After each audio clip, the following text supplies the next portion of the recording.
Hello প্রিয় ভাই বোনেরা, আজকের ভিডিওতে আমি আপনাদের জন্য নিয়ে এসেছি সমাজসেবা অধিদপ্তর 1485টি পদে বিশাল নিয়োগ বিজ্ঞপ্তি প্রকাশ করা হয়েছে। বাংলাদেশের সকল জেলা থেকে ছেলে মেয়ে উভয় প্রার্থী আবেদন করতে পারবেন। আর মাত্র 11 দিন সময় আছে। সুবর্ণ সুযোগ, যারা এখনো আবেদন করেননি, অনেক বড় একটি সার্কুলার প্রকাশ করেছে।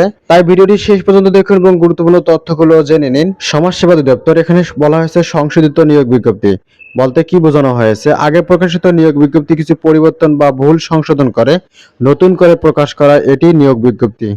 প্রিয় ভাই বোনেরা, এই সাইকেলটিতে যে পদগুলোতে বেশি সংখ্যক লোক নিয়োগ দেওয়া হবে সেই পদটি শুধুমাত্র তোমাদেরকে জানিয়ে দেব। আর বাকি যে পদগুলো রয়েছে এগুলো দেখতে চাইলে অবশ্যই সার্কুলারটি তোমাদেরকে ডাউনলোড করে দেখতে হবে। ডাউনলোড করতে চাইলে অবশ্যই কমেন্ট বক্সের ফার্স্ট কমেন্টে কিন্তু আমি সার্কুলার লিংক দিয়ে দেব। যে কোনো ওয়েবসাইটে গিয়ে সার্কুলারটি ডাউনলোড করে আরো জুম আউট করে দেখতে পারবেন। এখানে পদের নাম বার্তাবাহক গ্রেড 20, স্থায়ীভাবে নেওয়া হবে 21 জন লোক নিয়োগ দেওয়া হবে। শুধুমাত্র এসএসসি পাস করলে আবেদন করতে পারবেন।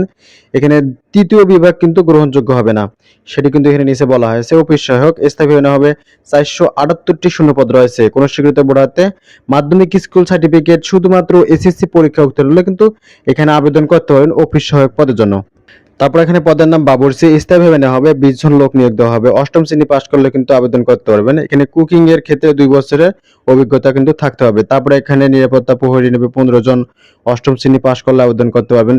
সুঠাম দেহ ও সুস্বাস্থ্যের অধিকারী হতে হবে। তারপর এখানে আয়ানো হবে 5 জন, অস্থায়ীভাবে নেওয়া হবে। মাধ্যমিক স্কুল সার্টিফিকেট, এসএসসি পাস করলে আবেদন করতে পারবেন। তারপর এখানে কারিগরি প্রশিক্ষক উপজেলা, স্থায়ীভাবে কিন্তু নেওয়া হবে 157টি শূন্যপদ রয়েছে। কোন স্বীকৃত বোর্ড হতে মাধ্যমিক স্কুল সার্টিফিকেট, এসএসসি পাস করতে হবে। নিচে বলা হয়েছে সংশ্লিষ্ট ক্ষেত্রে 6 মাসের টেট কোর্স সনদ থাকতে হবে। যে দুটি পদে বেশি সংখ্যক লোক নিয়োগ দেওয়া হবে তার মধ্যে হচ্ছে সমাজকর্মী ইউনিয়ন এবং অফিস সহায়ক পদ। সমাজকর্মী ইউনিয়ন এই স্থায়ীভাবে নেওয়া হবে 312টি শূন্যপদ রয়েছে। শুধুমাত্র এইচএসসি পাস করলে আবেদন করতে পারেন। বিভাগীয় প্রার্থীদের ক্ষেত্রে বয়স প্রয়োজন পড়বে 35 বছর। তারপরে এখানে নাচ নেওয়া হবে, অস্থায়ীভাবে 8 জন নেওয়া হবে।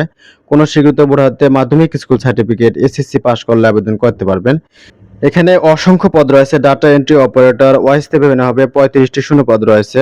উচ্চ মাধ্যমিক স্কুল সার্টিফিকেট, এইচএসসি পাস করলে আবেদন করতে পারেন। কম্পিউটার চালানোর দক্ষতা থাকতে হবে অবশ্যই। প্রধান সহকারী, স্থায়ীভাবে নেওয়া হবে 18টি শূন্যপদ রয়েছে। স্বীকৃত বোর্ড হতে অনার্স ডিগ্রি সহ কম্পিউটার চালানোর প্রশিক্ষণ প্রাপ্ত হতে হবে। বিভাগীয় প্রার্থীদের ক্ষেত্রে 35 বছর পর্যন্ত নিখিলযোগ্য বয়স আবেদন করতে পারবেন।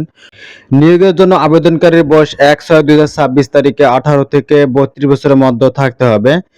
ফর্ম পূরণ করতে হবে যে লিঙ্কটির মাধ্যমে, এই লিঙ্কটি আমি কমেন্ট বক্সে দিয়ে দেবো। এই লিঙ্কটির মাধ্যমে ফর্ম পূরণ করতে হবে। পার্সোনাল ইনফরমেশন অংশটি সতর্কতার সাথে সঠিকভাবে পূরণ করবেন অনলাইন ফর্মে। আবেদন শুরু হয়েছে 2/6/2026 সকাল 10 ঘটিকাতে, আবেদনের শেষ তারিখ 23/6/2026 বিকাল 5 ঘটিকার মধ্যে আবেদন সম্পূর্ণ করতে হবে। আর মাত্র হাতে সময় আছে 11 দিন, আজকে 12 তারিখ। তো প্রিয় বন্ধুরা, যারা যারা আবেদন করতে আগ্রহী দ্রুত আবেদন করে ফেলুন।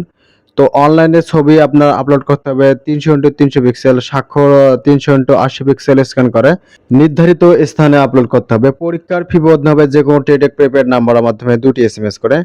এখানে 1 থেকে 37 নম্বর পদের জন্য পরীক্ষার ফি হবে 100 টাকা। টেটক সার্ভিস চার্জ 12 টাকা, মোট 112 টাকা খরচ পড়বে। তারপর এখানে 38 থেকে 52 নম্বর পদের জন্য পরীক্ষার ফি হবে 50 টাকা। টেটক সার্ভিস চার্জ 6 টাকা, মোট 56 টাকা খরচ পড়বে। আবেদন সাবমিট করার 72 ঘন্টার মধ্যে আবেদন ফি পরিশোধ করতে পারবেন। এখানে প্রথম এসএমএস পাঠাতে হবে DSS space ES space user ID লিখে 16222 নম্বরে সেন্ড করতে হবে।